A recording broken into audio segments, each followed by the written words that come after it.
especially those with broad shoulders and a thin neck like I. These are not a problem. I checked it. I don't own Schoolie or winemaker shirts. I own one, never mind, at least in that size. But I asked billions of sellers, different sellers, about the size of the collar, and they all answer the same thing. They are all basically made the same, probably made by the same really company, but they have different lines, which are so-called brands, which are very well making also. Because now they're all made in China, and when they were all made in India, they were all made in India, and when they were all made in Guatemala, like that one about 20 years ago, they were all made at the same time in Guatemala, and they all have the same specs, really.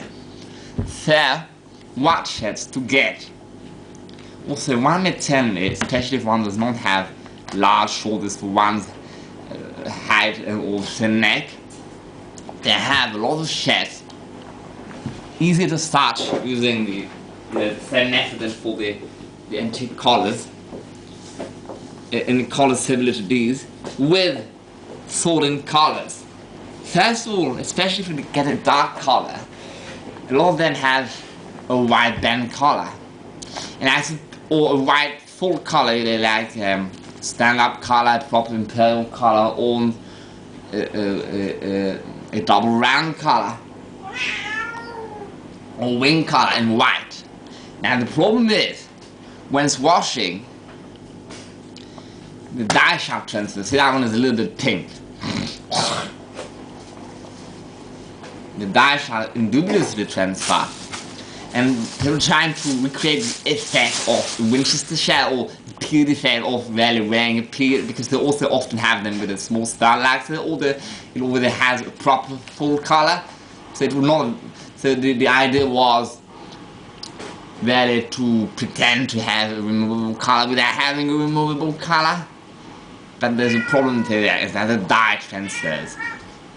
So you may tell that some of their shirts especially have the same color than the shirt, or similar. So why not get theirs? Well, again, the problem of the sizing.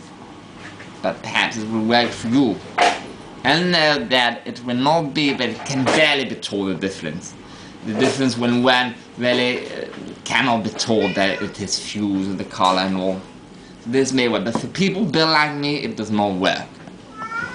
So, in such a case, what will I do in the future? People may tell me, why not get, see, I have that shirt. You know, the red and striped shirt that is always the same then what that one used to be.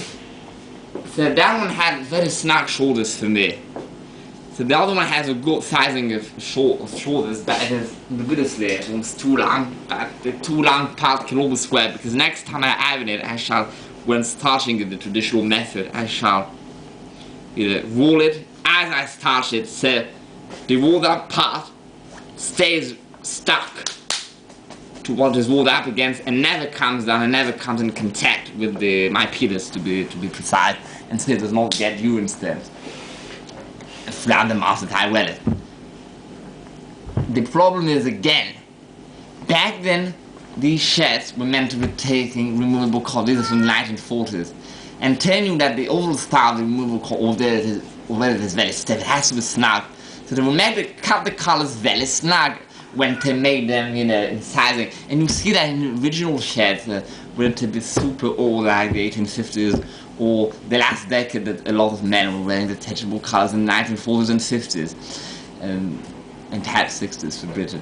Now, that's the collar is very snug, the band collar, because it still has to be half an inch less than what the removable collar shall be. And especially that they have no more battery. That sucks. Especially that the removable collar is so stiff, and that the band collar itself gets so stiff because they used to at least starch them as much as that, or close to that, if not much more, like what I do, which I starch them even more than what it is now. So I do not find that. So if I want something And even if I'm alright, actually the collar size was alright, 15.5, but then the shoulders were bad, so I will try. And also have French cuffs, which are not pleat accurate to the 1890s, so even if we're with an tassel like I do, which is when there's not summer, and no one really sees the shape, so it will be off the front, and cannot tell it is inaccurate, it still can be told with the cuffs. But then you may unwrap the cuff, the French cuff, and wear it as either two cufflinks. And then the sleeve has to be rolled up with armbands a lot, and especially when they're stiff, it